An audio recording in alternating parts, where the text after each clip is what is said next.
নমস্কাৰ বন্ধুসকল, আজি মই আপোনালোকৰ আগত দেখুৱাব ওলাইছোঁ এটা ব্যায়ামৰ ভিডিঅ', যিটো ব্যায়ামৰ জৰিয়তে আপোনালোকে আপোনালোকৰ দেহৰ এটা ব্যাধি, আৰু সেই ব্যাধিটোৰ নাম হৈছে থাইৰয়ড বেমাৰ।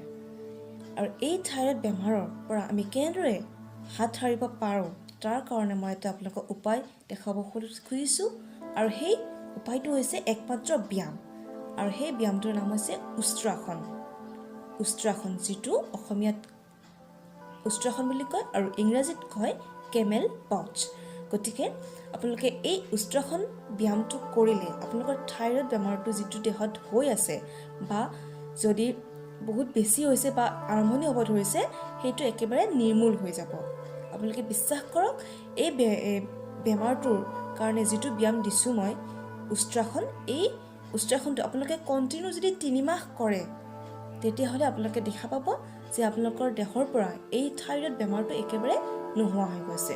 কাৰণ আপোনালোকে থাইৰয়ড বেমাৰৰ কাৰণে মেডিচিন খায় নিশ্চয়, কাৰণ মেডিচিন খালেও আমাৰ এই থাইৰয়ড বেমাৰটো কেতিয়াও একেবাৰে ভাল হৈ নাযায়। এই থামি থাকিব, কিন্তু ভাল হৈ নাযায়। গতিকে আপোনালোকে মাত্ৰ এবাৰ চেষ্টা কৰি চাওক যে এই উষ্ট্ৰাসন ব্যায়ামটো, আৰু আপোনালোকে 3 মাহ কণ্টিনিউ ব্যায়ামটো কৰাৰ পিছত আপোনালোকে দেখিব, বা ডক্টৰ তাত গৈ টেষ্ট কৰিব, ব্লাড টেষ্ট কৰি চাব যে আপোনালোকৰ এই থাইৰয়ড বেমাৰটো কমিছে নে নাই। গতিকে আজি মোৰ লগত এই ব্যায়ামটো চেষ্টা কৰক। ঠিক আছে, বলক।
গতিকে আপোনালোকে দেখিলে মই উষ্ট্ৰাসন ব্যায়ামটো কেনেকৈ কৰিলোঁ।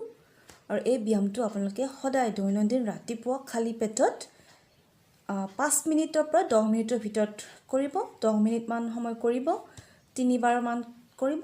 তেতিয়া আপোনালোকে দেখিব যে আপোনালোকৰ এই থাইৰয়ড বেমাৰটো লাহে লাহে লাহে লাহে কমি গৈ আছে। কিন্তু এই উষ্ট্ৰাসন ব্যায়ামটো যদি শুদ্ধ নহয়, তেতিয়াহ'লে আপোনাৰ উচিত ফলাফল নাপাব। গতিকে আপোনালোকে এই উষ্ট্ৰাসন ব্যায়ামটো মই যেনেদৰে দেখুৱালোঁ সেনেদৰে কৰিব। আৰু এই উষ্ট্ৰাসন ব্যায়ামৰ অকল উপকাৰিতা থাইৰয়ড বেমাৰেই ভাল নহয়, ইয়াৰ উপৰিও মেৰুদণ্ড আমাৰ এই ব্যায়ামটোৱে নমনীয় কৰে। মেৰুদণ্ড নমনীয় কৰাৰ অৰ্থ আপোনালোকে নিশ্চয় জানে। আৰু মেৰুদণ্ড নমনীয় হৈ থাকিলে আপোনালোকে কি হয়, এইটো জানে জানো? কাৰণ এই মেৰুদণ্ড নমনীয় হৈ থাকিলে আমাৰ বাৰ্ধক্য একেবাৰে লাহে লাহে হয়। বাৰ্ধক্যগ্ৰস্ত শৰীৰ নহয়, মানে আমাৰ বুঢ়া বয়সতো আমাৰ শৰীৰ ডেকা হৈ থাকিব, আমাৰ ছালবোৰ কোচ নাখায়, আৰু মেৰুদণ্ড সংলগ্ন স্নায়ু, পেশী, তন্তু প্ৰভৃতিৰ সবলতা বিধান কৰাত এই আসনটোৱে বিশেষভাৱে সহায় কৰে। গতিকে যদি আপোনালোকে বুঢ়া বয়সতো দেহ বাৰ্ধক্যগ্ৰস্ত কৰিব খোজা নাই, তেতিয়াহ'লে এই থাইৰয়ড বেমাৰটোৰ লগে লগে বা এই বাৰ্ধক্যগ্ৰস্ত যাতে নহয় শৰীৰটো, তাৰ কাৰণে আপোনালোকে এই উষ্ট্ৰাসন ব্যায়ামটো নিশ্চয় কৰিব। ঠিক আছে, আজিলৈ এৰিছোঁ। আৰু যদি মোৰ ভিডিঅ'টো চাই ভাল পাইছে তেনেহ'লে ছাবস্ক্ৰাইব কৰিব আৰু লাইক আৰু শ্বেয়াৰ কৰিব। ঠিক আছে।